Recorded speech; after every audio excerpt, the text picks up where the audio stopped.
sending video. So what I'll do is, you want to do a test right now? Yeah. I'm going to. Okay, let's do this. So I'm going to share a screen to show my program, not video. Let's see. What I'm going to do, just so you know, I'm going to get the stream started here, just so I can get us testing. And once I do this, we'll be live. Basically, anything we say or do is going to record. Yeah. I believe I'm sharing, right? Yes. So And you see that screen? We can, but before we do that, if you could unshare for me, I'll show you. There's one step we have to do before we share. Okay, so if you go back to the share option, in the top left-hand corner, right where it says share content, you'll see a drop-down menu where it says optimize for text and picture. Oh, okay. So you want to select optimize for audio and motion. Yeah. And there's a little checkbox next to there. Share computer audio. Yep. And then if you share your screen now, we should be able to give a test. We should be able to hear it. Okay, let's see. Yeah. Okay, let's share this again.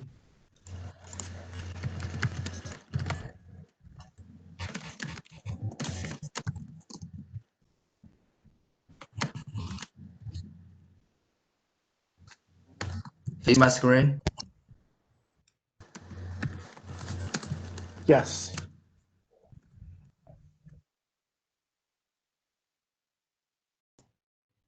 So it looks like it's just thinking.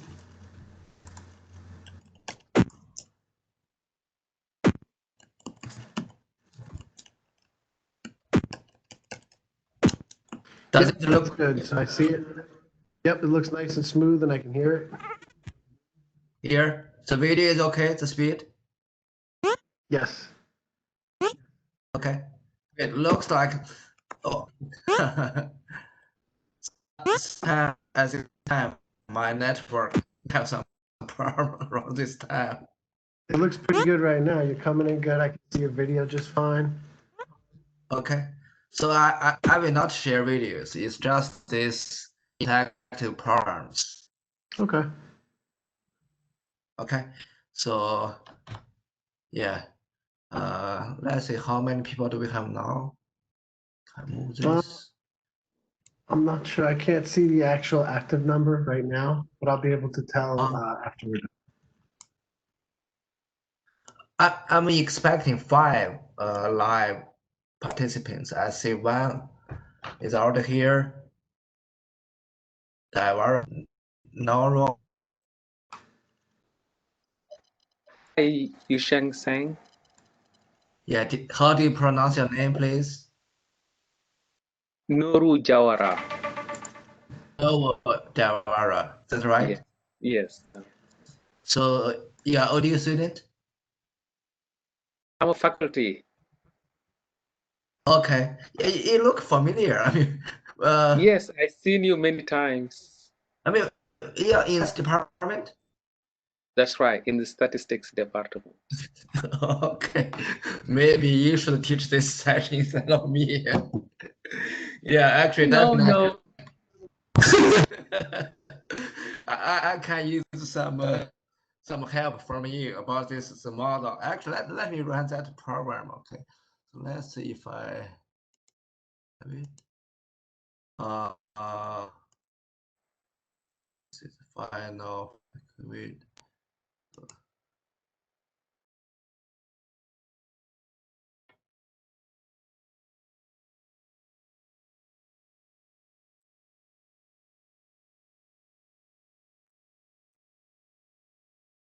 So we have a number of parameters, populations. So this is a qualitative study, definitely not quantitative. So we have 100 speed and moment. I have a few options here.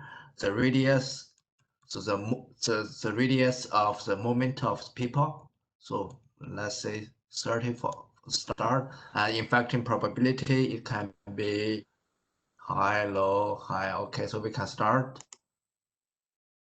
Oh, what's wrong? Okay, let's see.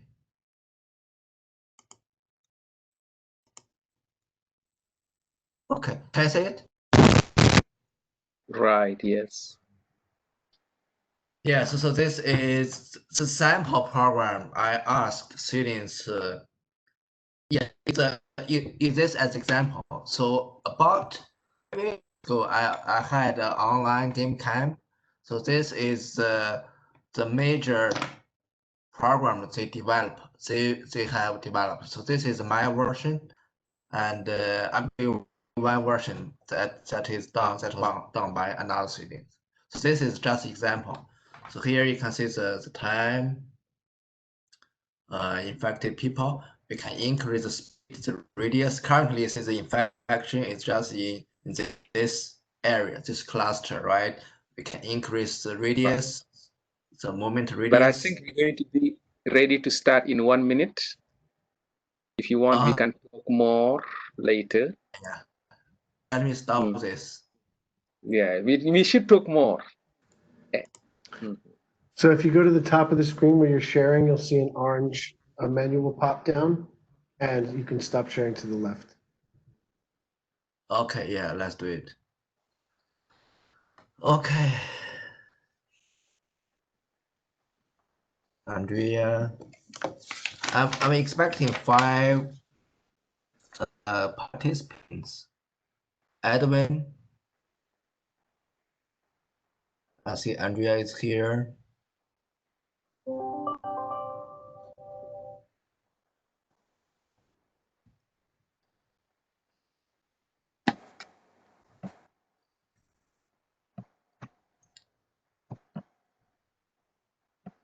Should we just start or we wait a few more minutes?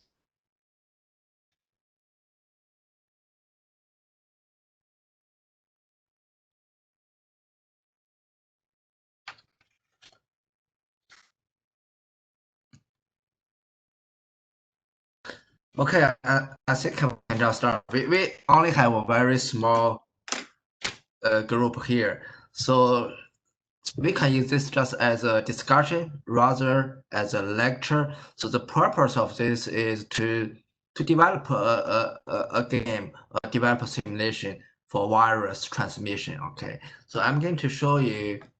Let me see. One sample program I developed.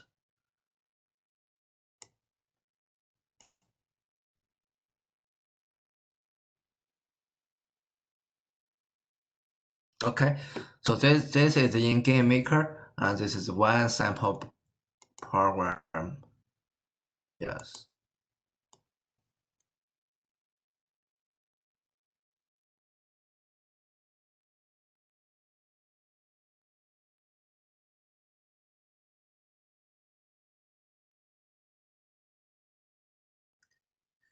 So this simulation has a number of parameters. You can adjust 4 parameters on the left. You have this start, pause, and also stop. Then it gives time of simulation and number of infected people.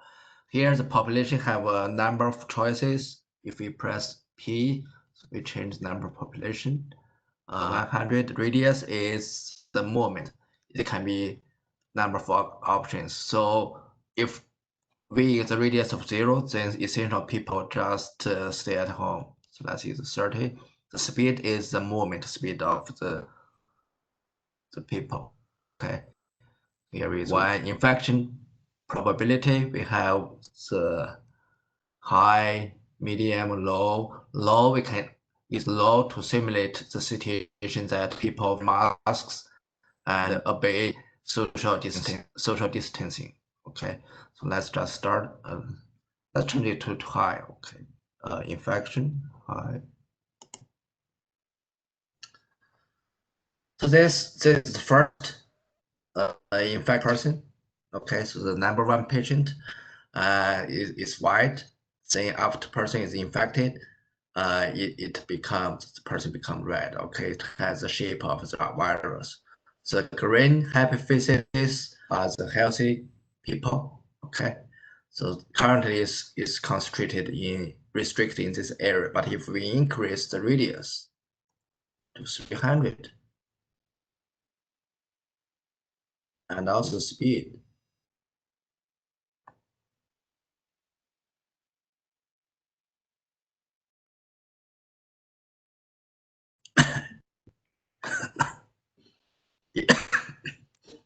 you can see the contagion is out of control. We can also pause, actually. Pause, then that's it. Then at the end, you see the time. So this is a time unit. We can think about this. Currently, is really in the simulation is the second. Okay, but with more proper scaling, we can set this to days. Yeah. Okay, so let's stop this.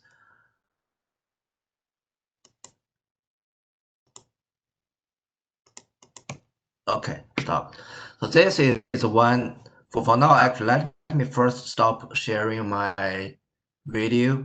I mean, my camera, so that to save some bandwidth. Okay, so let's say let's stop the sharing first.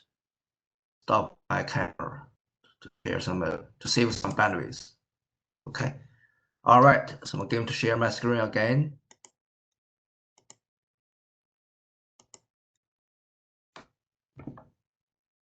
Okay, so I'm going to do a different implementation.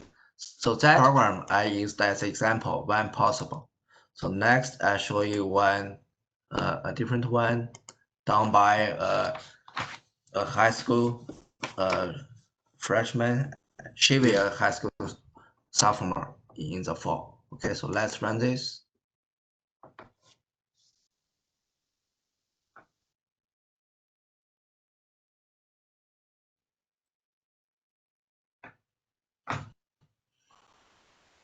So you see this, it has a different design, have this population. So in her design, only two types of populations, 100 or 50. Okay. And for the movement shape is really the method. First, this is unrestricted. The second is restricted. Okay. And then we start. It has two regions as well. The right region has a darker color blue, a little bit darker blue. It has more, it's more contagious in this region. Okay, so different colors represent different things. I don't remember exactly what they represent. You can certainly pause this as well and resume. And then it also has this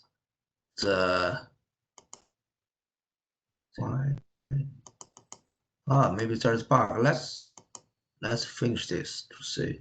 It should be able to generate a graph as well.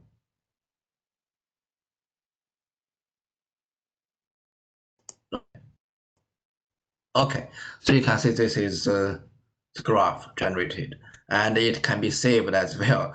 And she uses this virus icon as the mark for the graph as well, and it can be saved. Then we go back. Then it saved as a PDF. I mean, it's a PNG image. I don't remember exactly where it is. Let's see.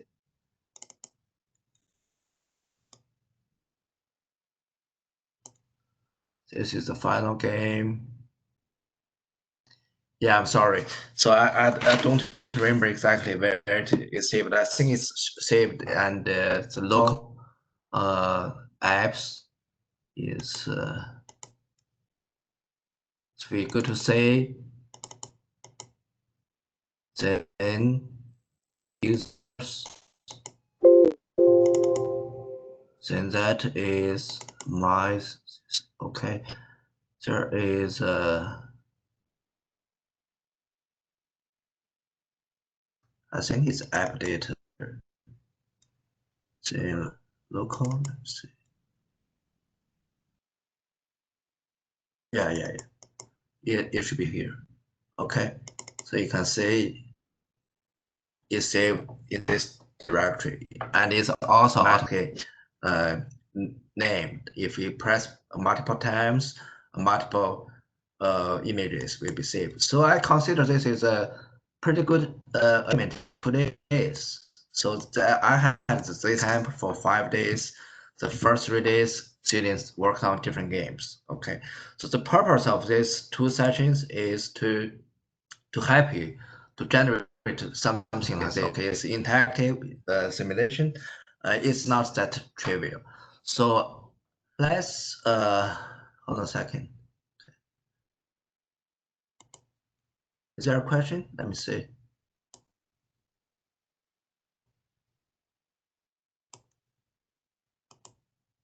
Okay, don't see question. So this was developed using GameMaker. Okay, so GameMaker is one type of game engine. So let's do a search of GameMaker.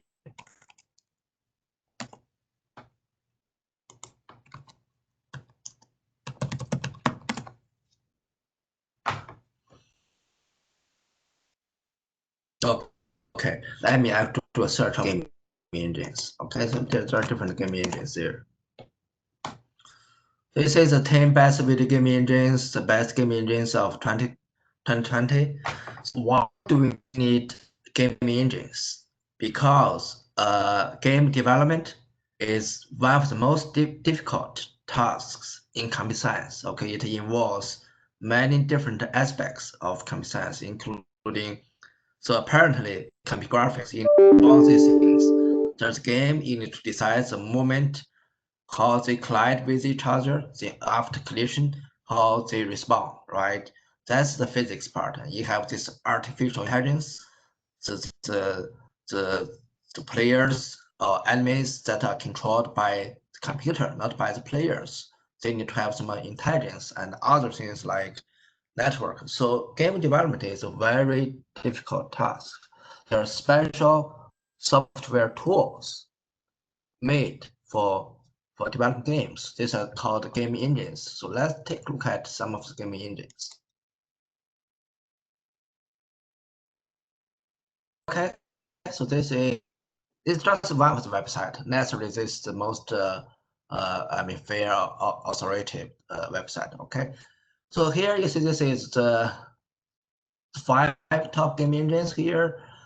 It's yeah, you can use my pen as well.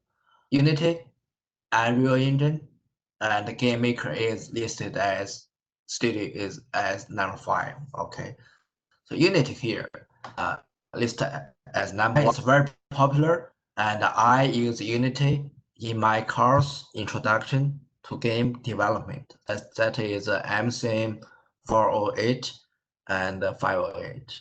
Okay, in this 2 sessions, we are going to use GameMaker Studio. Okay, so I'm going to explain why do we want to use GameMaker Studio. Okay. All right, so the 2020. Let's also select the first link. Looks like it's July 6, 2020. You click into get into this website. It's a little bit outdated, but still. Yeah, what game engines are most popular? So here's number 1 is Unreal. Unreal is very high quality game engine, but it has very steep learning curve. It uses C++. Also, it's not very well documented. Then here, the Unity is listed as number 2. Okay. Unity, by no doubt, is the most popular game engine. Okay, the one reason for this is it's relatively easy to use. Okay, it is C#. Okay, C# in my opinion is much easier than C++.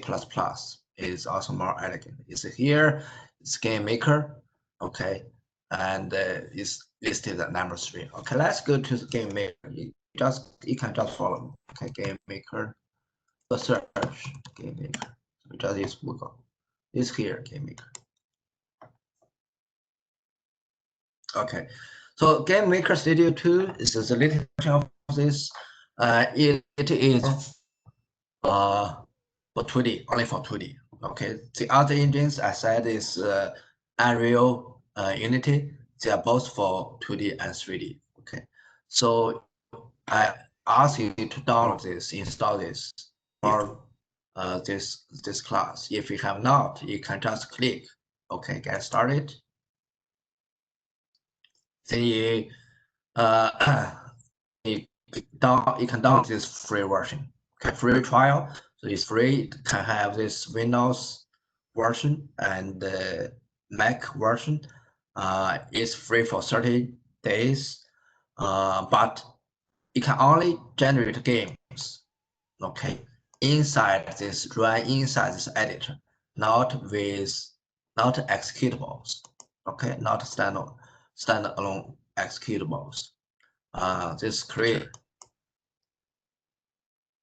creators, you can generate exports. This is essentially the standalone. You see, let me see, go back. I believe I have still have standalone here. Right, code. Okay, so this is, you can see here, it's just one executable with some initialization files. If we double click, then we can run this. Okay, so it's a standalone. It also has this. This is 39. Yeah, I think it was on sale. Actually has a discount, so I bought this for 29. This is for 1 year. For 1 year. Okay. It has a developer version.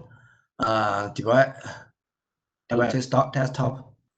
$99 is a permanent web version, so it can export this to a website. So it is be run directly from website. Actually, I can show you one of this I did for using Unity.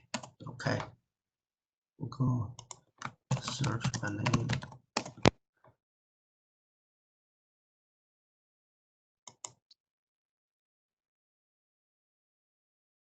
Yeah, if we click software, okay. If you click this, when we develop this, only Firefox support this, but not all the browser. So we use Unity. Okay, we use Unity. It has quite some data, so it takes some time to start this. So we did this main interactive visualization. Actually, we are in time. If this does not run, you can also watch. Well, there's a video show how this runs as well. Okay. Let me see there. I got some message here. Okay, give me a minute. Chat.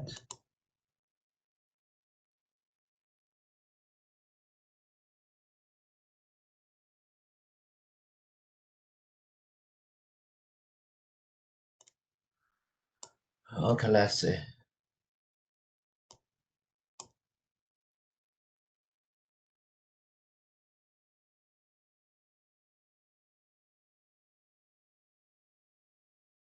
Yeah, so the question is this kind of the base for making games as a Plague Inc? Not sure, don't know that this company.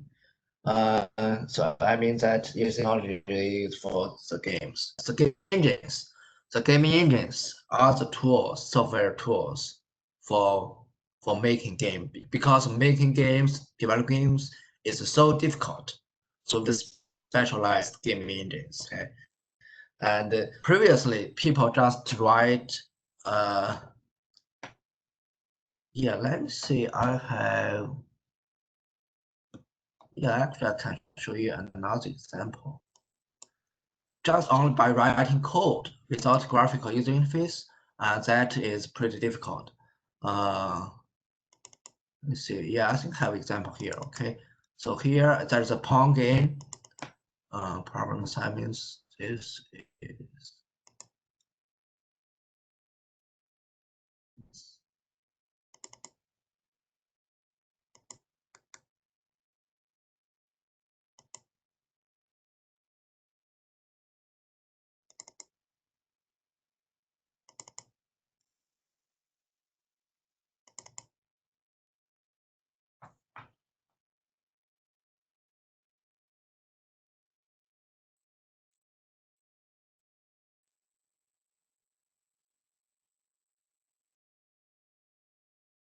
Okay, so let's run this. This is a classical. This is a little input. Yeah, actually it. Okay, exit this. Try to use different. Okay, let's open this using Visual Studio. This 39.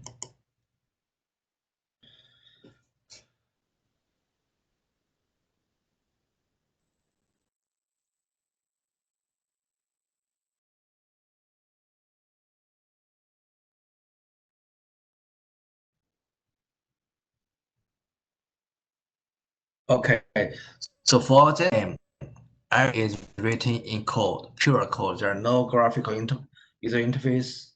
Let's run the game.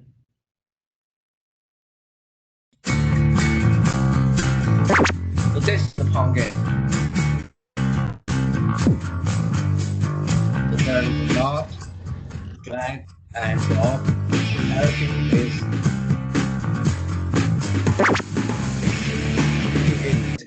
in written directly. So you can see that. So this is one of them.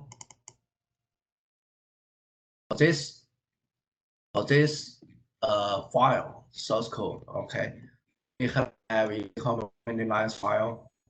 I mean, nearly 500 lines. Okay, so there are others. This is not big. This okay, there's game object as well. So it's about maybe around 700 lines code. So it's not trivial. And so one of the audience here, Andrea Lagging, she took a course with me using OpenGL. Using OpenGL directly it will be even more difficult. Okay, so that yeah, let's go back to our the GameMaker web page. Okay, so you can put inside directly inside the website. That can be very useful to help promote your game. Okay, there is this EMP. This is Universal Windows Platform. That's for the Windows version. I mean for the Microsoft Windows. Okay, so there's including Xbox One as well. The mobile version is more expensive. Okay, so this you can use GameMaker to develop a console as well. PlayStation 4 is getting more expensive. Okay, and this you notice there's two different versions. So this is I think is more capable version for Xbox One. Okay, Nintendo Switch. Okay, Ultimate. Okay, this is 1500. Okay, so this is not free. You can see that this GameMaker.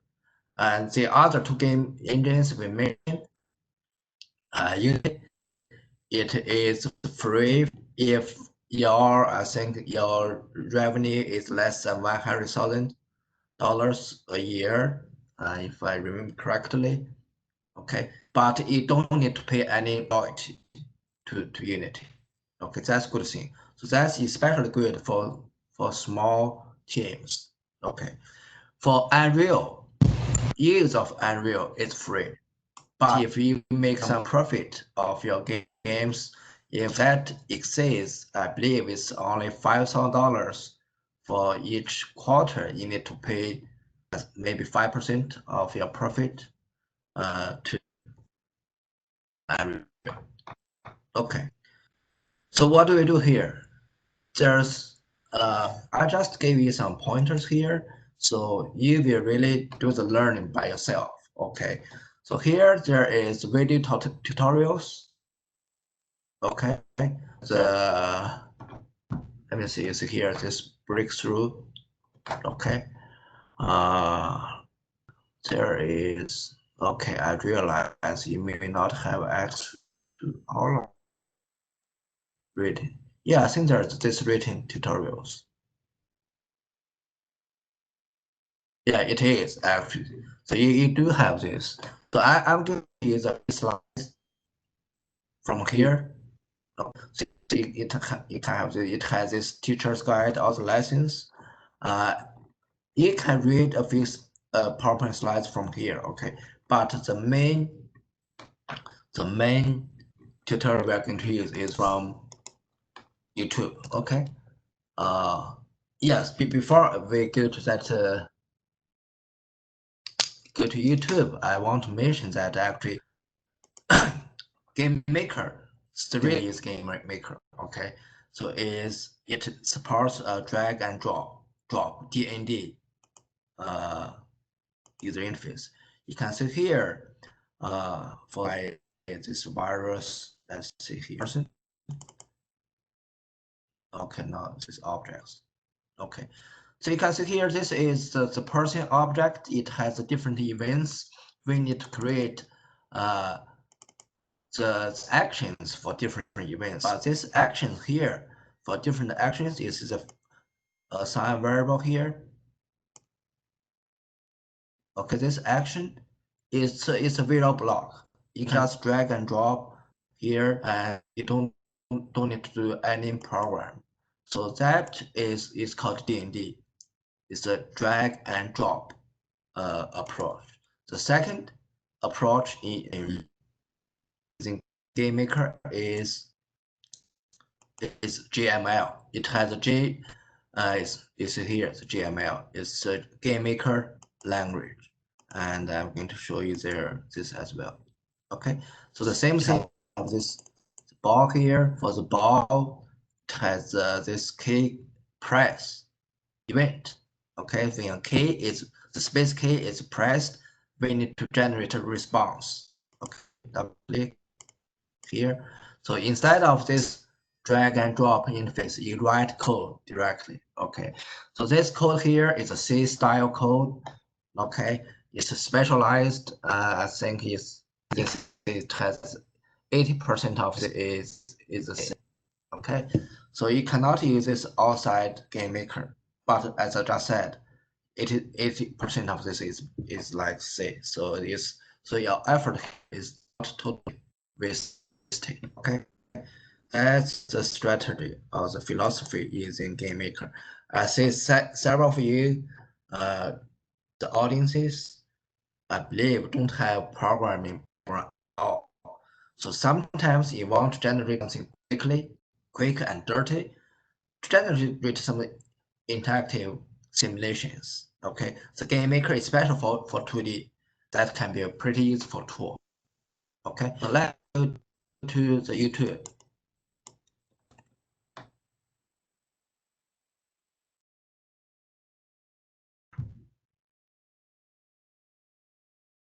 Yeah, it's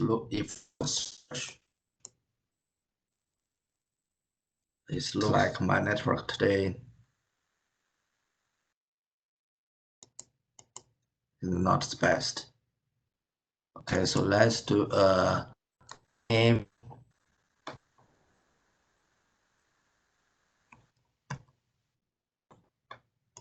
Yeah, I don't know why it's so slow today. GameMaker break through tutorial. Okay, so it has 4 different parts here. Okay, so here is the breakthrough, the DND drag and drop, part 1 and part 2. Okay, and also has the GML part 1. For you, for the second half of this today's session, you are going to just watch the video, follow the video, and generate this breakthrough. Okay, so let me run this breakthrough. So the reason we use breakthrough is it's a good tutorial for GameMaker, and also the knowledge used here. I mean, learn is the ball is bouncing here can be used for the virus simulation, a virus spread simulation.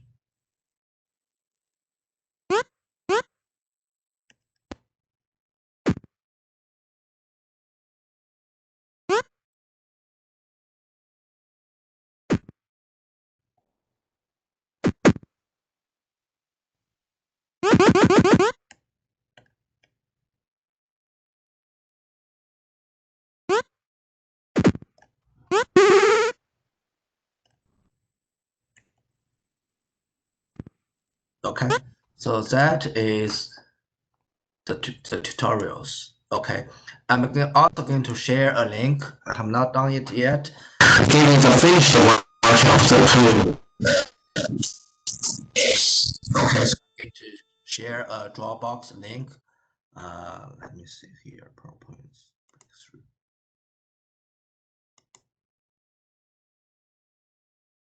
Oh, you can see here. There's a one, the breakthrough DND and breakthrough GML. I'm going to share these two files shortly. Okay, but don't suggest you look at this from the very beginning. Try to do yours, work on your own first, following the tutorial. Okay, so are there any questions so far?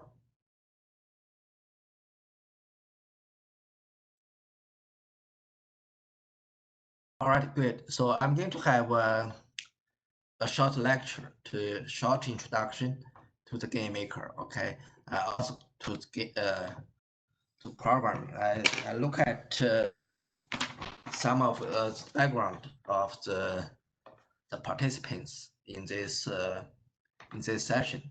I think a few of you didn't have any programming background. Okay, I think it's useful. Again, all this material are available from the GameMaker website. Actually, I just download directly. Okay, this tutorial here mainly is game space bubbles.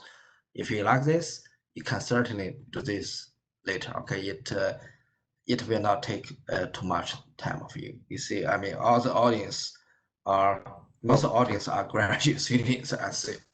Okay, and the one audience, Andrea already took my course and did very well in my computer graphics course. Okay, so quick introduction, a few. Yeah, these are prepared by GameMaker. Here.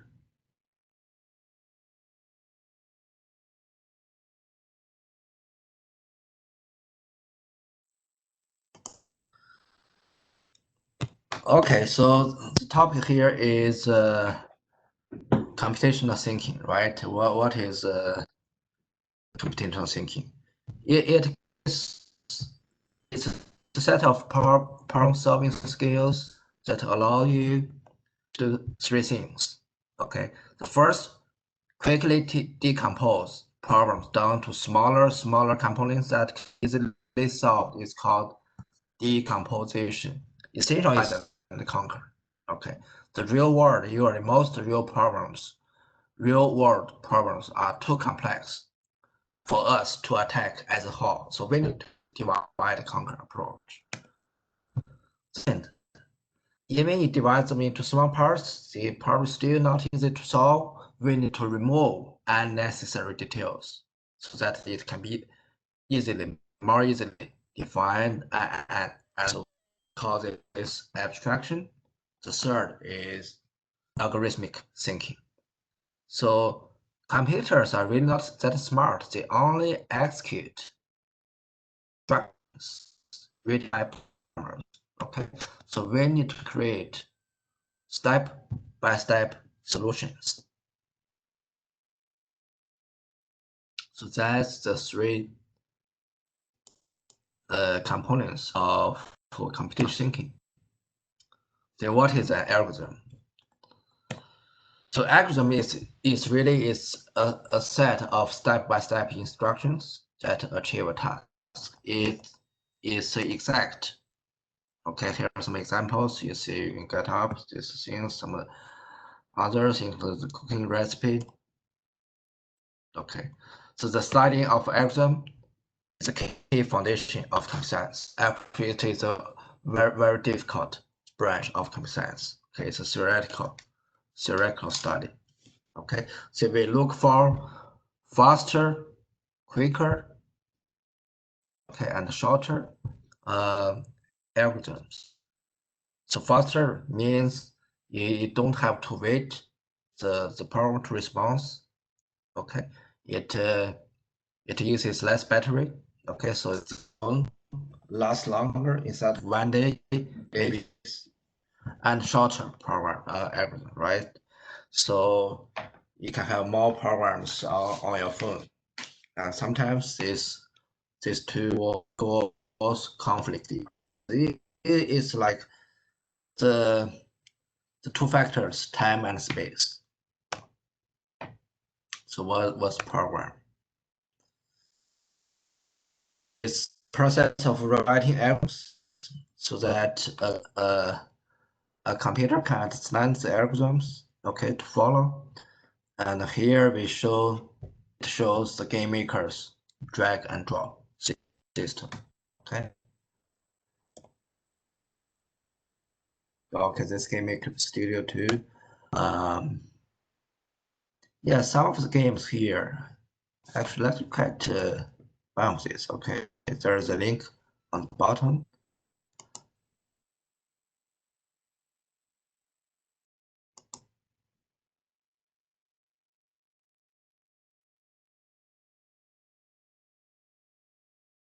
Places.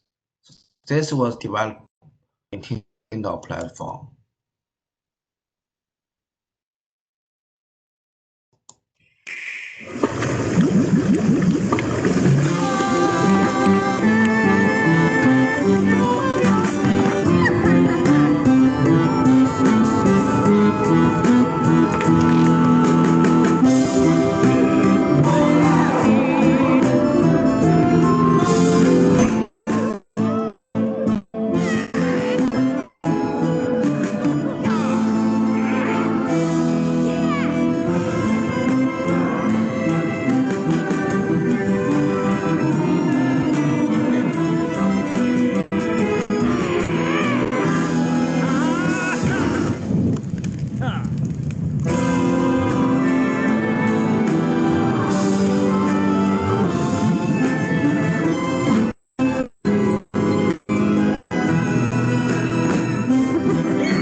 This was for Nintendo Switch. And this Switch is very popular. Okay, very popular game console. Okay, so what are we going to do for the program? Okay, the spacebar. But we are going to skip this. Okay, so let's look at some key concepts in GameMaker Studio 2.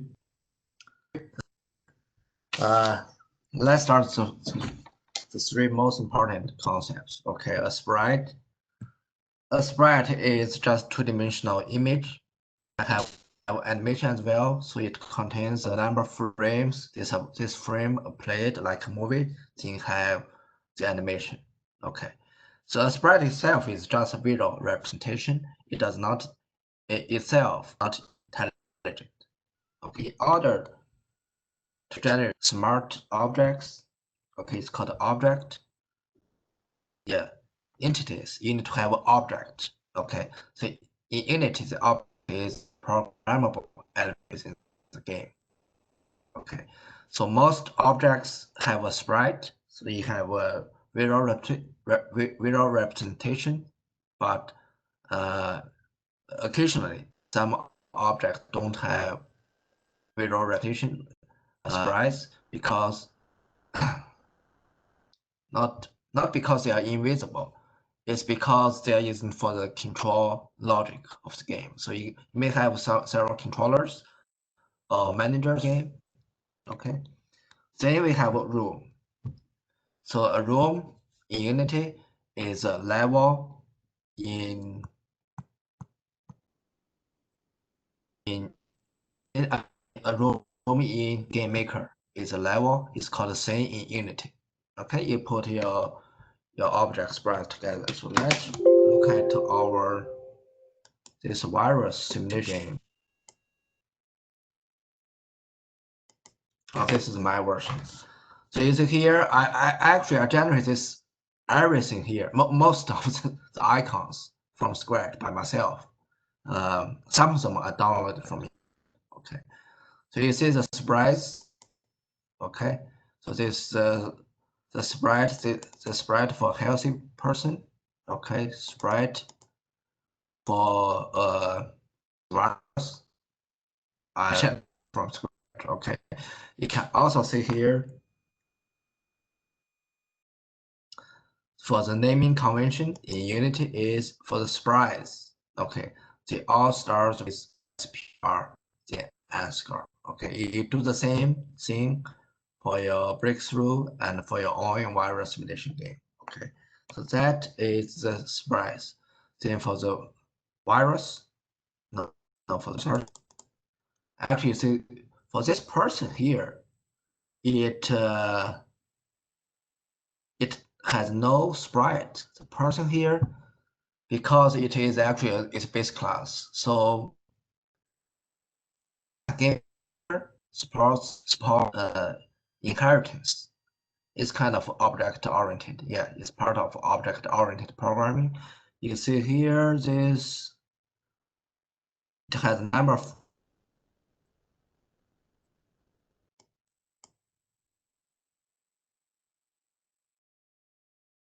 looks like I cannot change. Okay, can see it. I do have a different objects here. The person has different children. You see, it has this obj healthy and obj virus.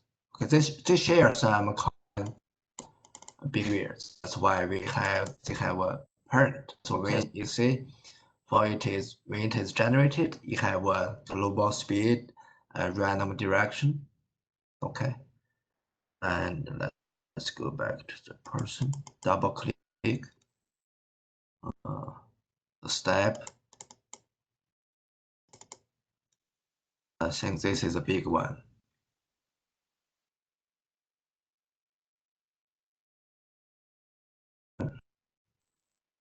Yes, actually here you check the radius. Here you see the variable thing. You check whether that person is still in the radius from origin.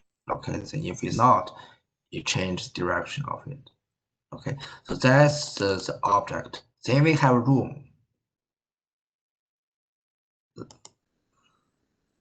Objects, we have room here. Here I only have one room. Okay, so this room, for the room, it can have different layers as well.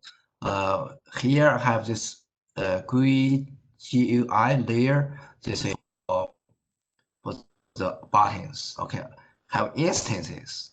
Okay, instance layers is that are the main layer to have the objects. Okay, currently have no. You can just drag and drop. See, we can create a new one as well. So some of them would in this game actually all of them are generated on the fly.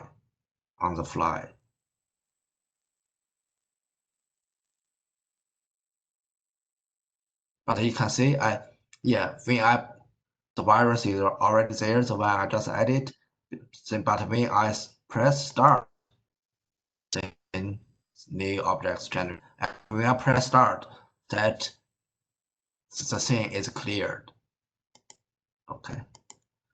So this one is you can also get rid of it. So this zero drag and drop is really good for this to generate something that is quick and dirty, because otherwise you need to write code to place this at a certain location, then run the program in order to see the visual effect with visual editor. It really shortens the development time. Okay, that's the room. Okay, so then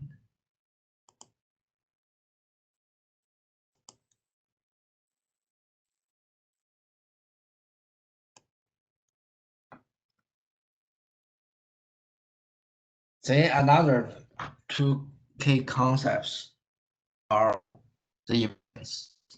Okay, event and action. So what is event? The event here is a recognized action, so the term is action, not best used here. So it's better to just give you some examples of events. Okay, so if a K is pressed, okay, all two objects they collide with each other, and also emit timer count. So when this events happens, you need to define correspond responses to these events. Okay, so the responses are called actions. Okay, so here I'll show you.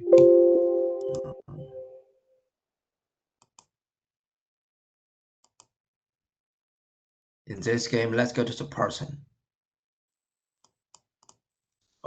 Okay, so there is a create event. So you double click here, then it be centered. So the create event is generated. Okay, it's triggered when object is created. When an object is created, here we set the speed as global speed. Can define global variables as well, and generate the random seed. Okay, then random direction. Okay, you can see from 0 to 359. Then we set alarm or timer. Okay, so these are the actions. Other events goes back to double click. Okay. This is step.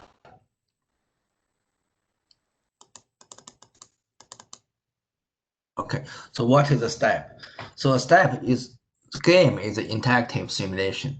So it runs continuously. Okay, so it means it has a number of steps to process each second. Usually for each second there are 60 steps. Okay, so for each of the 60 steps, the game checks. Okay, so if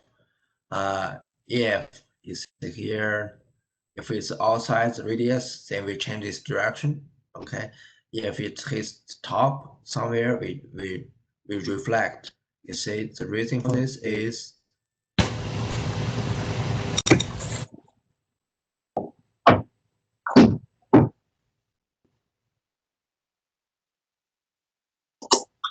you see for this rule. Okay, terminology of GameMaker. The top area here is for the GUI. Okay, the virus people, the objects are not supposed to enter this room. So that is checked every step. Okay, that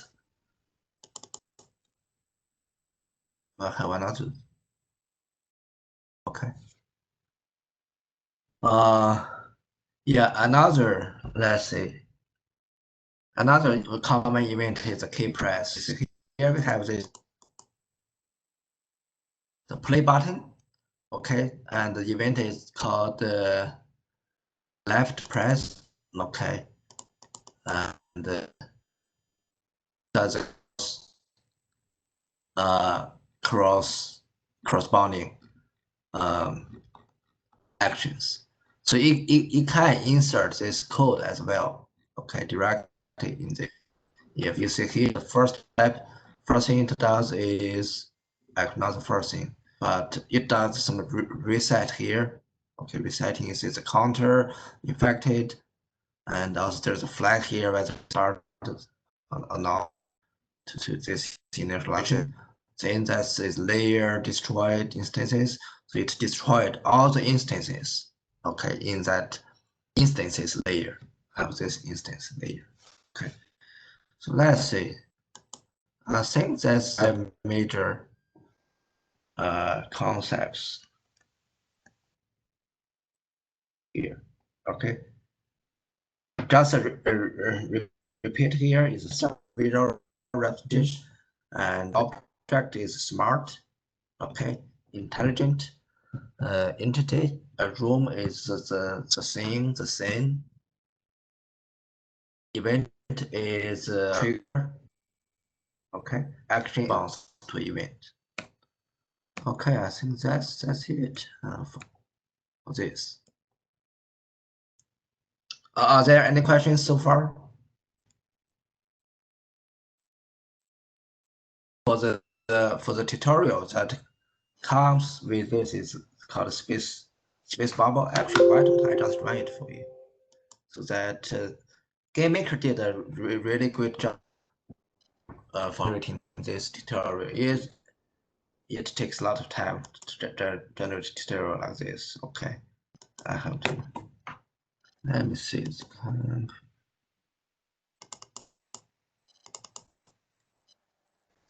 So that is tutorials.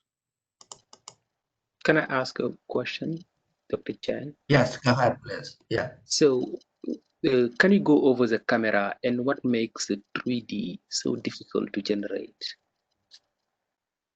Oh, you mean you're asking why is it difficult to use for 3D, right? Yes. The reason is okay. The reason is our screen is flat. So our screen is, if I have OneNote open here.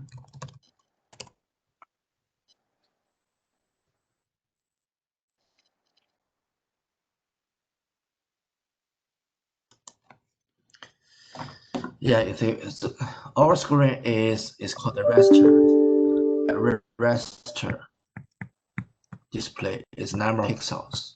Okay, so also it's called the raster scan is number of rows, right?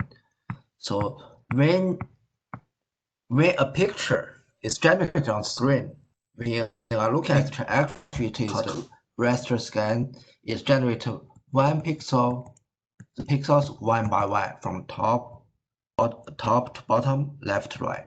Okay. When we have 2D games, it is easy to map.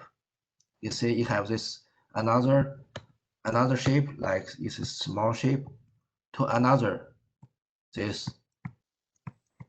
directly. Essentially, it's just linear transformation. It's a map between two triangles. Can be very easily done. But the problem for 3D is the 3D involves projection, right? When we project 3D world into 2D screen, essentially we lose one dimension. We lose dimension. Okay, it's just we can understand this 3D world because we have two eyes.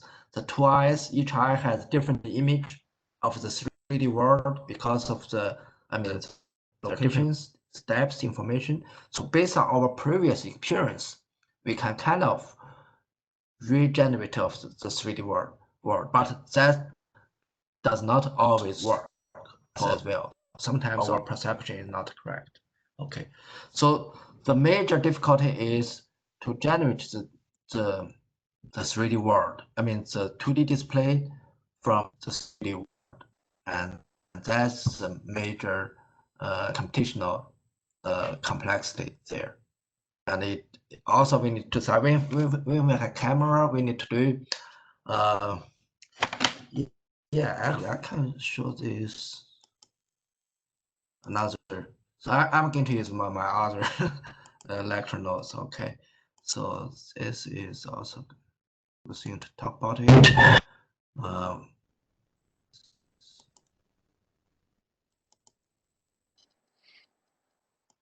Yeah, we can use this. Lectures can be graphics.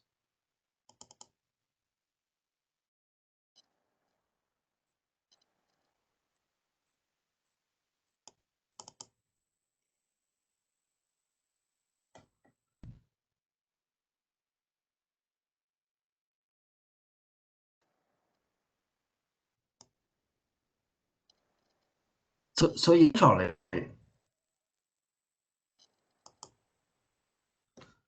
so for 3D, we have graphics pipeline, rendering pipeline. So we have synthetic cameras. We need to generate images based on the synthetic cameras. Synthetic cameras are used to emulate or mimic the real cameras. Okay, so it does a different stages. Okay, so different stages for the graphics pipeline. There are modeling, simulation, transformations. I'm going to go through very transformation. You see, we define this in the object space easily for the artist. So select the object space so that you see when we generate a circle, actually square. When we generate a square, we can represent using this current system, right? Or we can generate the same square. We can use a column like this, but it can be easily said for this one, it is pretty difficult to represent square, right? So then the artist select an object space that can be easily to represent the object. This is the object space. We need to map this object space to world space. Okay. Then there's the lighting. Lighting calculation is very time consuming. You see the 6 spheres same geometry. In terms of the number of polygons, these are all quadrilaterals, but they look different to us, right? That's because different shading, lighting, and shading. Okay, so the shading, the lighting, if we do this global illumination, that takes into account the multiple reflections between objects. That's very computational intensive. Okay, so then we need to, because we use the camera to capture everything, we need to map the world space to camera space. Okay, it's also called eye space. That is mapping here. So that's involved. This is the projection. Okay, perspective, graphic. Okay. Also, one thing that is hugely difficult to do is for 3D is when we define this being frustum. Okay, only objects inside the being frustum are visible on a screen. So we need to do the clipping. Okay, but if this is just an arbitrary object, I mean, the viewing volume is very difficult to decide whether this part is inside or outside. So we can also use a 2D example here. So for 2D example here, we use this quadrilateral. Okay, we have B, C, D. This is quadrilateral, right? Then we have point here, B and P. Then another point here. So we need to decide for this rendering, for this scan conversion, we need to decide whether the point is inside or outside the quadrilateral, because we need to decide its color. But for this one, it's not that easy. Okay, but if we can transform this, normalized this square, okay, so it's A prime, B prime, C prime, D prime, okay, P prime is here, and if we have square, then it is much easier. Okay, this is called normalization. Okay, and we do the same thing for 3D as well. So this arbitrary, this frustum will be converted to a cube. So it's called normalized device coordinates. Okay, so here, so all of these transformations, the last part is the scan division. I mean, scan caption. So you see, when we specify all of this, the 3D objects are specified using triangles. Okay, triangles are the most popular polygons to represent the 3D objects. Okay, because the computer, we have limited computer. The computer memory itself is not continuous, right? So we need to have the discrete repetition. This I can also show you another example that is used in. How about having 2 cameras and those 2 cameras meeting at one axis? I mean, we have 2 camera. That's very common. I mean, so yes, then what is the question? I mean, are you saying that it reduces the computational complexity? So if one has two cameras, right, can we reproduce a 3D, a 3D image or gain them? If we have two cameras. You see, we for this 3D games actually we only have one camera. Okay, One so camera. we don't consider this. Yeah, we only have one camera. But for 3D stereo, we have two cameras. For you see, for this, let's see, this is a very popular one. We get yeah, after the university audio reopens, we can go there to go to my office. I mean, we have multiple of this Oculus. Yes.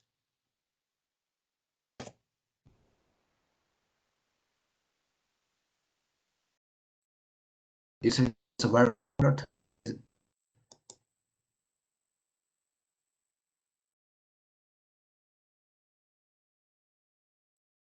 is it is available? Oh, yeah, it's available. It has been out of stock very often. You see, for this, it has these lenses, right? Left eye, right eye. For this, we need to generate two images. One for the left eye, the other for right eye, so that we can have stereo vision. But for just 3D, we only have one camera. Okay. Only have one. Okay, so that yes, you see the last part is the yeah, scan conversion. So when we define a triangle, okay, we only specify its three vertices. Okay, the vertices are kind of the smallest unit we can use to specify a triangle. But then the computer needs to generate the pixels inside this triangle. That is called it uses interpolate the values, and it is rasterization. It's rasterization. Okay, to generate all the pixels. You can see all the stages of this 3D is much more complex than 2D. That's one reason 3D is hugely more difficult than 2D. Okay, so actually, let me show you the thing actually we did for my course is this here, 60 to 61. This is for assignments. One input analysis.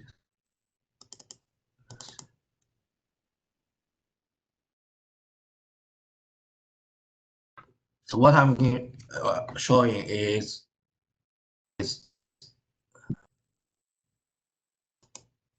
so same thing.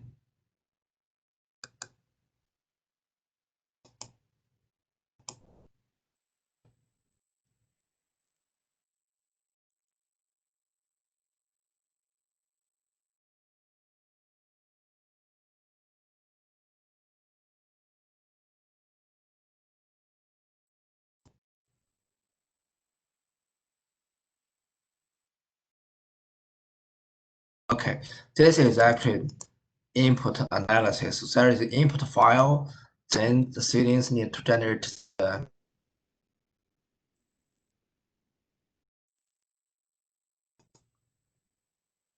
okay, I think it's the SDK. It's okay. So here, how this should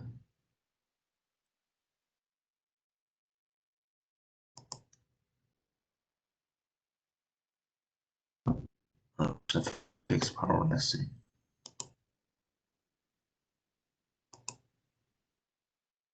Try again.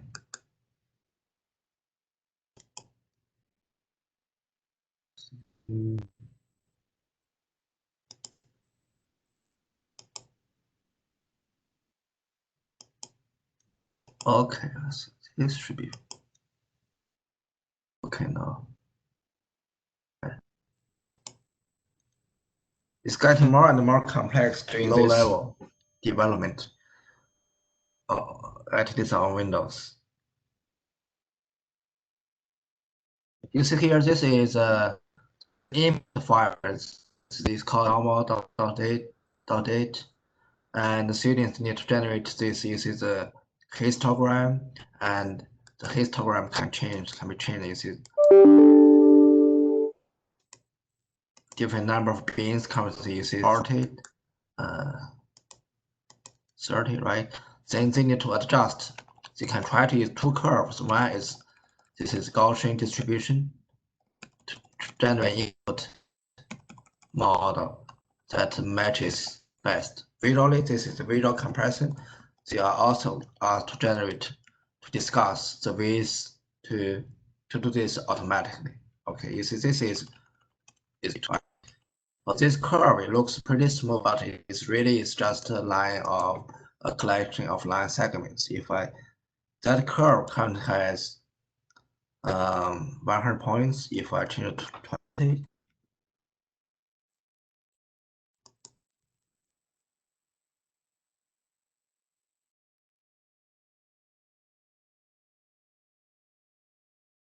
yeah, now you can see this effect of discretization. So this is not too bad. So it's amazing actually. With only 20 points, you can get pretty good. But if it's 10, I don't think 10 will work well.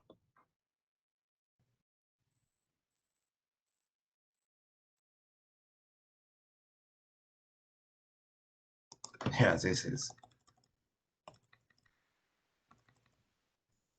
the shape is,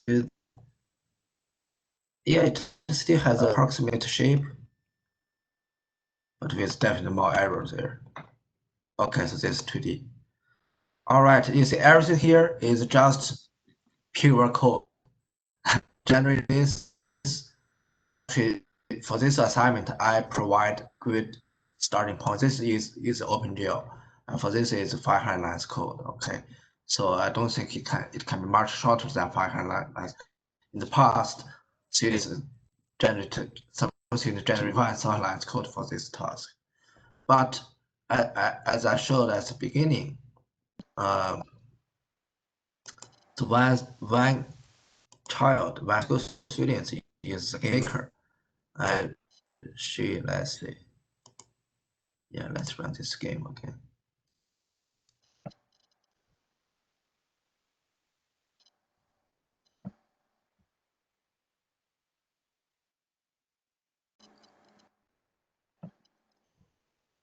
Mm. 100 here. Speed, I think we can increase speed.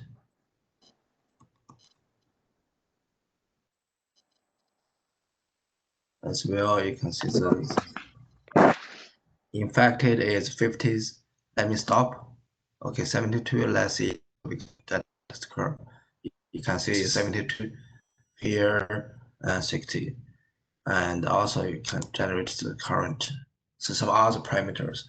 So the point of using gaming engine is it does a lot for us. Okay, so it only requires us to provide minimum amount of information to generate this useful results. And is a little bit to this, and also here it can be saved as a file. Okay, and if we just use low-level coding, it takes us a lot of time to not generate libraries, to collect the libraries. For example, to even save a file, the image, that is not a trivial task at all. The file images, the image file highly complex. So you cannot just write a coder or encoder decode by yourself into additional libraries. Okay, so that I still have a little to say. Yeah, that's the first lecture. Second.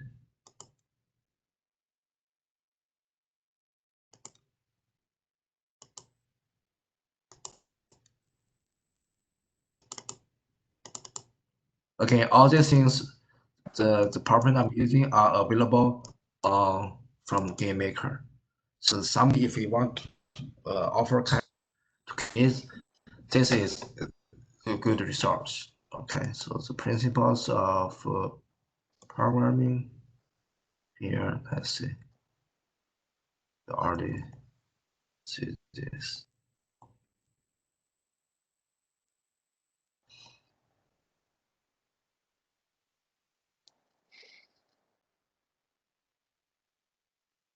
Yeah, so that's the three constructs of programming in Unity. Okay, not Unity, sorry, GameMaker. The first is sequencing. Okay, you must put the blocks, zero blocks in the correct order. Okay, most cases. Okay. The second is selection. Selection in most program languages is called if. Okay, so real is simple. It's not like linear. You just do this step by step. There are branches. Okay, so the selection statements are essentially conditional. Okay, based on different conditions, you select different branch. Okay, also iteration, repetition, and real life contains many branches. Like ODU have near 30,000 students, right?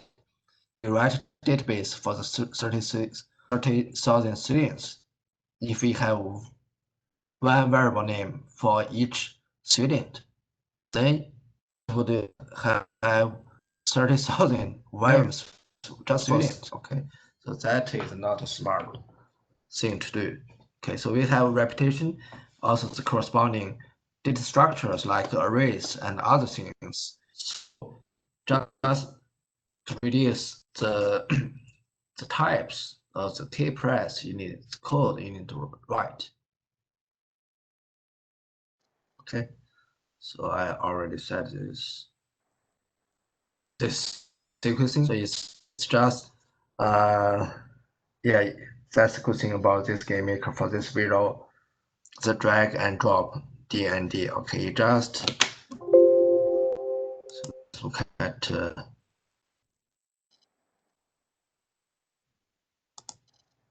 you see here. Let's go to use the person, right? You can add event. Okay, it can be a key press. Let me see. Space. Okay, then you maybe space. You generate other things. Maybe after you assign the variable, right? Then what else? Change sprite. Here you can do a search. Okay, sprite. So let's success sprite. Set okay. So maybe set rotation as well. Okay, so you can see that these two blocks are chained to connect to each other. That means variable is executed first, then set the instance rotation. You can just do this. Now the set instance rotation is executed first. So in most cases, okay, the order matters. That's zero block. Then it can add this selection. It is if else. Okay, this if else. It's like this. Okay, to do a if, let's say, is it if? Okay, so it says if, right? You said that it was things. Set a variable. Okay, we just did. For this, the corresponding action, you put it to the right. Okay, this next is not straight down, it offset to the right a little bit. So indicating that this statement is only executed if this construct returns true. Okay, so that is the if. Also repeat. So repeat. Let's add a repeat. Go to a search, repeat. So let's see the repeat. Okay. So now you can see put it here. Now the if is on the left. That means this is executed after this entire if thing. Okay. Then repeat. Maybe we play some sound. Let's see. Do we have sound here? The audio. They can play this several times if you like. Okay. You see, this drag drop is really, I mean, for simple program, this is really pretty quick. Okay, but for complex, imagine it's becoming handle. In that case, you can just use the GameMaker language. Okay, it's GML. Okay, that. Yeah, these things. Yeah, that's it. The next few lectures is just like a repetition of what we have here. You see the sequencing, selection, iteration is just the same. Okay, but let me see a few more words about this this GameMaker user interface. This editor. Okay, so this editor. For the icons here, you can change its size. Okay, this is here. Find that also pretty easy to use is for this one. But yeah, collapse. You see here. So you have the major, the workspace. Okay, and here the collapse as well. You can just recover collapse. Okay, similarly on the left. Okay, after you generate this, you can double click so it will be centered, and you can use the small, and you can do this center fit, so everything will be fitted there. I think if you press Alt, yeah, if you press Control, okay, scroll your mouse middle button, you have this enlarge, zoom in. Okay, yeah, that's a quick introduction to GameMaker. So the next thing you can do is, we really don't have much time left. So is you just go to YouTube. Okay, YouTube to follow the tutorial. Okay, if you really want to learn something from these two sessions, you have to do the work. Okay, otherwise, yeah, watch some videos, you will not have a deeper understanding of this. And I found this is pretty good, as you saw that if you do a search, is one of the few good game engines there. Okay, so the plan is hopefully today you can finish this for each tutorial here. For this one, each is about 40 minutes, each part. So altogether, two parts, you have 80 minutes. And that is about 1.5 hours. I think I planned 2 hours for this. So for the rest of today's session, I suggest you just go ahead. If you have not installed GameMaker, just go ahead and install it and follow this breakthrough tutorial. Okay, so I'm going to also upload my code, give you a link, so that if you don't finish it, you can see the final code. Tomorrow, I would expect you to work on the virus simulation game. Okay, I will not spend as much time talking as today. It will be I will mainly available to. Okay. So are there some questions so far?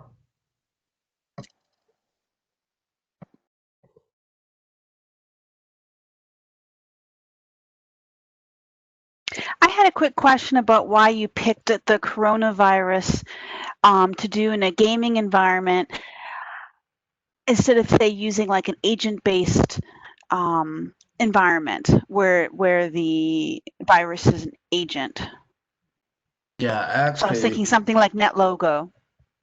Yeah. So one reason is I'm more familiar with the NetLogo, to be honest with you. And this also, I believe this might give you a better representation, the visual representation, than NetLogo. And also, I believe is again, this is easier. So what I'm doing here is, so although the title I call it coronavirus, but this is really applicable to all virus. Okay, so so this is a quantitative. I mean, simply no one can accurately to predict of this widespread of virus as we saw in the last few months. This is qualitative, so it can predict the trade. Right? If we use these masks, we stay at home, so what will happen to see different trades. So this is a simulation. If it's an agent-based model, NetLogo is also microscopic. That means we are modeling each entity, right? So for the models used by other research universities, other organizations such as the University of Washington, I don't think they're doing the simulation using the microscopic. That's not manageable. Okay, they should be using a higher level, probably called macroscopic, this kind of thing. Okay, and this game, so I have to admit that for 551, I actually did a coronavirus MSIM 551. I did a coronavirus simulation in NetLogo. So I'm definitely curious to see if it's if the level of work that I put into that, it'll be easier in GameMaker too. Yeah, Andrea, you took that course. When did you take it? MSIM 551, I actually took it as my very last course before graduating. It just kept getting pushed and pushed and pushed until finally it's like, well, this is the only course I have left. So I just took it in the spring, as a matter of fact. You were the cohort of, I mean, never were you? No? I'm sorry, what? Do you have anything to do with NavAir? No? No, No. right?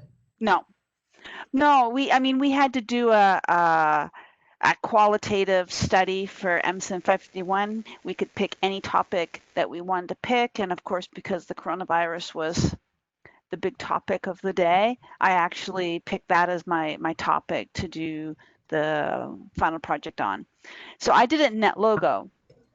I mean, I'm not other than your class that I took an OpenGL. I haven't used any gaming engines. Okay, I see. So it didn't Yeah. mean not 541 for your last class. It was a different one, right? 541. It was no 541 was one of my first classes. I think I took your class a couple of years ago. This was MSIM 551. So simulation analysis. Oh yeah. Taught by Dr. Hong Yang, right? Yeah. Yes. So I took that last semester and did a coronavirus simulation in NetLogo for that. So I'm curious to see sort of the similarities and differences between using like an agent-based application versus a gaming engine to do a simulation. Yeah. Because NetLogo, I mean, it was relatively easy to pick up, but it was a lot of work. Okay, but I play with NetLogo, but I think the GameMaker is much easier for you. Yeah. Well, I guess I'll find out. That's why I investigate a few hours, and it'll be worth it. So I actually did one of the tutorials last night, the camera and view tutorial that was on the Yo-Yo site itself.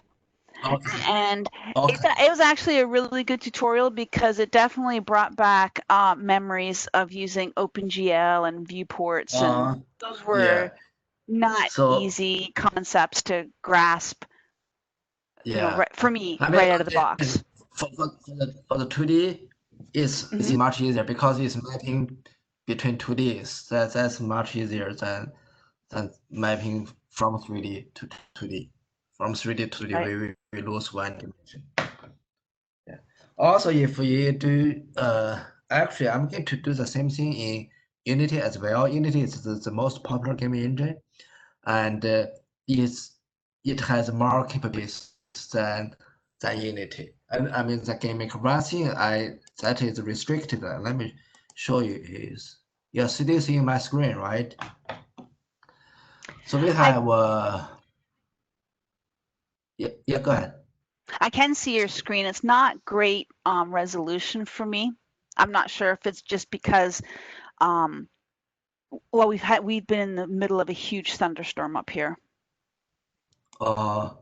Yeah, today my network today I get some problems here. My network connection is not the best. Usually most time my network is good. It's just today. You see here, this is the virus. See, let me use a different one. Let's see.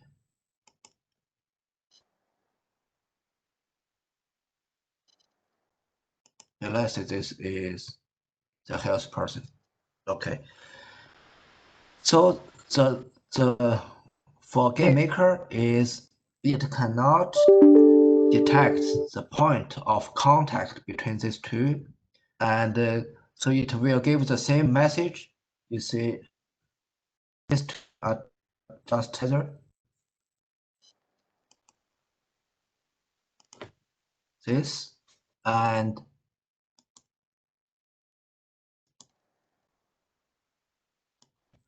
when they just contact each other. So this is a limitation of GameMaker because we need in this contact, if we make this model more complex, sophisticated, we need to count the number of contacts in order to get impact. For example, you contact two people, two sick persons, but for this one, as long as they are in touch with each other, then that counter keep increasing. So that's one limitation of GameMaker. But for Unity, that instant can be detected. Okay. Yeah, if you do some 3D development, Unity is also a good place to start.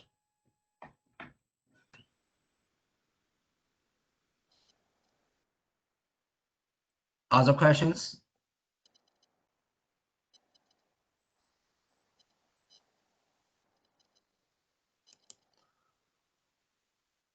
All right, we have half an hour left. I can stay here to answer your questions. If you don't need me, we can just end the session later. Let me stop sharing here. And then I can turn back my camera on. Yes. Okay, so what do we do? Any suggestions?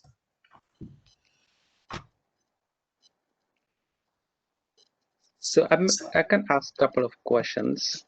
Yeah, go ahead, please. So I wanted to, mention the underlying progression or birth process of the disease.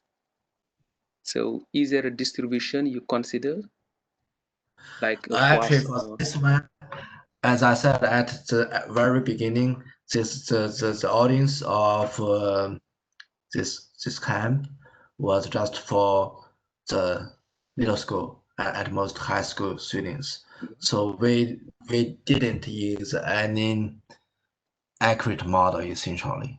So as long as there's a contact, actually I can show you a different version I developed so that, I mean, it's not just one contact, several contacts, it's kind of phased contraction, I mean contagion. Okay, let me stop my camera here. So I'm going to share my screen.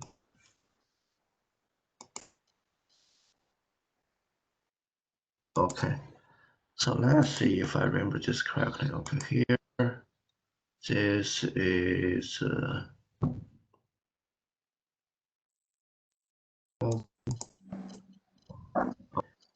so if I okay, now I remember it's in the play.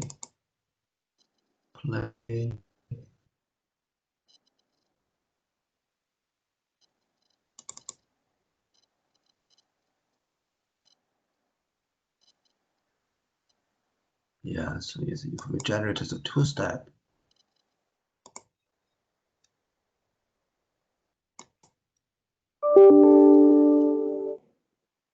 also this does not consider into that consider that incubation period.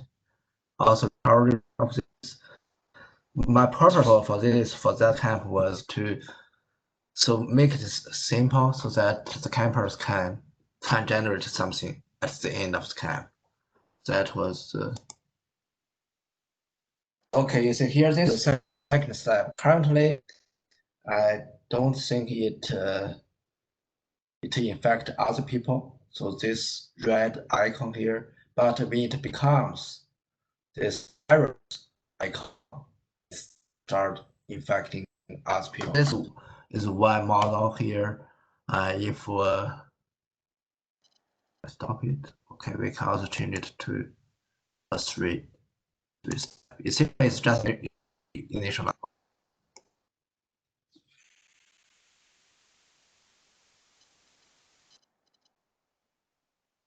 So if you already have program background, you can just use GL as a tutorial. Okay, here. Yeah, there's a more stage here. So it's yellow, orange, then red, then it becomes a virus. So also, I mean, for this, for the high, the probability count is high. We can change it to infection, medium, low. If it's low, it will have takes actually meaning speed. Yes. This brings back the idea of contact tracing. Actually, in fact, it's low. It will take multiple contacts in order to get infected. You see, let me see.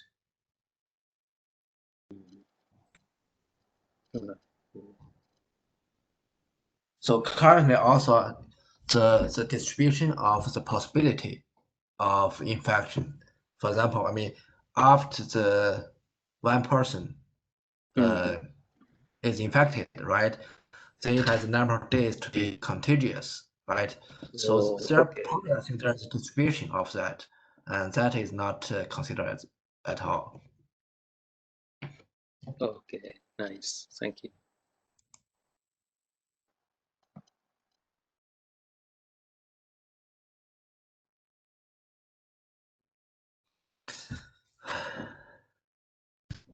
Any other things we can discuss?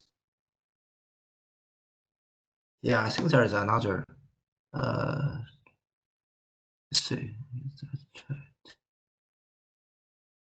Question here.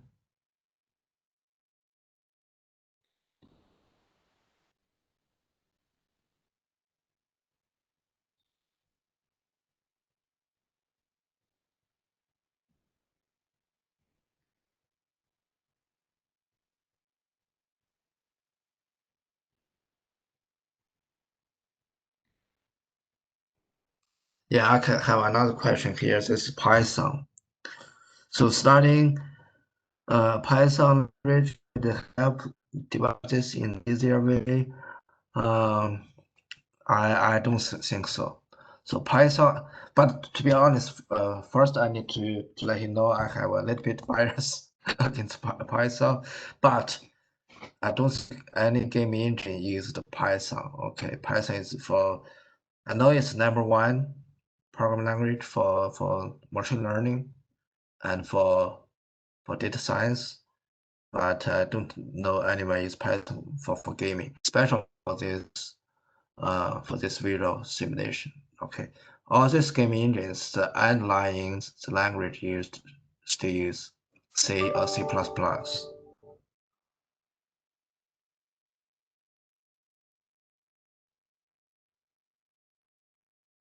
Yeah, GameMaker cost, we are already went through that.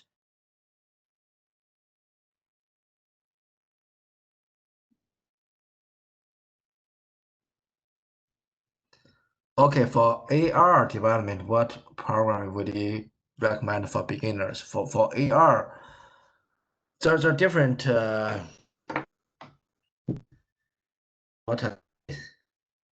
are different toolkits for AR. So you have this, you have this different SDKs for Android. You have it's called AR Car or AR Kit, but they are all most of them are integrated into Unity. So definitely, I suggest use the two big game engines for for AR. I mean, the two biggest game engines is like the third-party game engines. Okay, for game studios, they they have their own proprietary game engines as well. But for third-party game engines, we can use Unreal and Unity as top two. Okay, so the Unity is kind of not the standard. Okay, the standard for academia, for universities, for research projects, for the military, or for DoD, it's kind of the Unity is kind of the standard because it's much easier. It's much easier than than Unreal. It is C sharp, easier to learn, to manage. Another big deal for Unity is it has a very good user community, good documentation. So it has much larger user base than Unreal. So if you have a question for Unity, usually if you do a search online, you can find the answers of the 90% of the questions. I was trying to, I think I will still do it. So that originally I planned to develop course on Unity, another Unity, Unreal as well. So this fall, but after some investigation, Unreal first it has a steeper learning curve, then its documentation is not in good shape at all. So even its documentation has invalid links. So that is not good at all. The third thing about Unreal is the user interface is really much messier than Unity. Okay, Unity itself is not that easy already. I mean, but if you do any serious graphics development, you know that the user interfaces can become very complex, like Maya. So if you don't work on Maya on a daily basis, so you don't remember the interfaces at all. Okay, so then what are the advantages of Maya? I mean, not Maya, Unreal. Unreal, it does have a better quality, especially rendering. Okay, its rendering is better than Unity. Although Unity is getting better as well. Okay, but in terms of rendering, Unreal is still better. Okay, and in terms of the platforms, Unity, the 2D games on Unity, I believe is better than the 2D games developed by Unreal. Okay, that's not definitive, but I think it's my opinion and some online reviews as well. Why is it's better? I think it's first it's easier. Also, they have I believe they have a smaller size and better compatibility. You see, one good thing about this gaming engines, they are now all cross-platform. So most of them, right? You just write your code once, then you can deploy it to iPhone, Apple platform, Android, and this web as well. So you only need to do minor modifications. That's huge, huge advantage. Yeah, for the AR development, I would suggest you start with Unity. Unity, especially for beginners. Okay, for beginner, you start with Unity. And if you want to do some mobile development, I suggest you start with Android as well.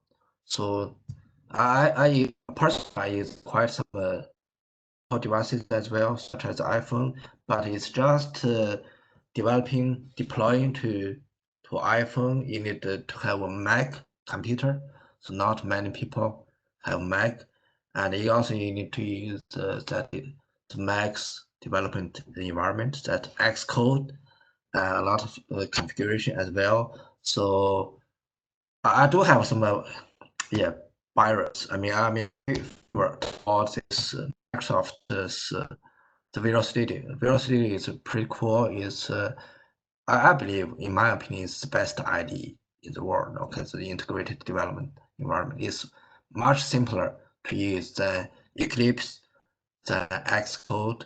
So it has much simpler user interface. So it is easier to just use.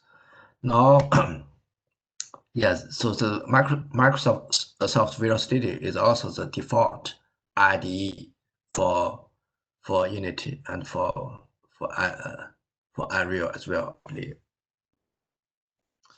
Okay, so let me see if there.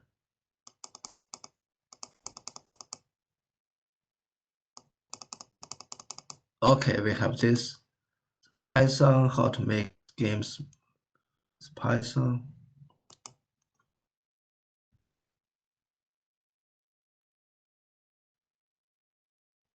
Yeah, this does not give to a yeah, Python does have graphics capabilities as well. I know it. I use Python a little bit as well. Actually, we integrate into Python in one for our series games for learning this calculus as well, because Python has good, especially math capabilities. So you don't want to develop everything from scratch. Okay, check browser.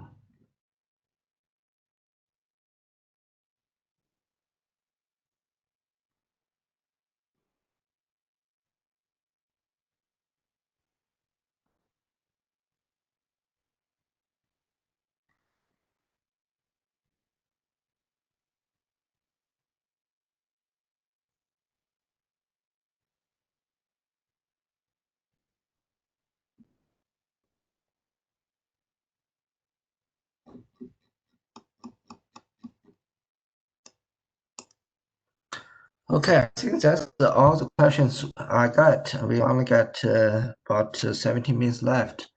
If there are no more questions, I think we can call it a day today.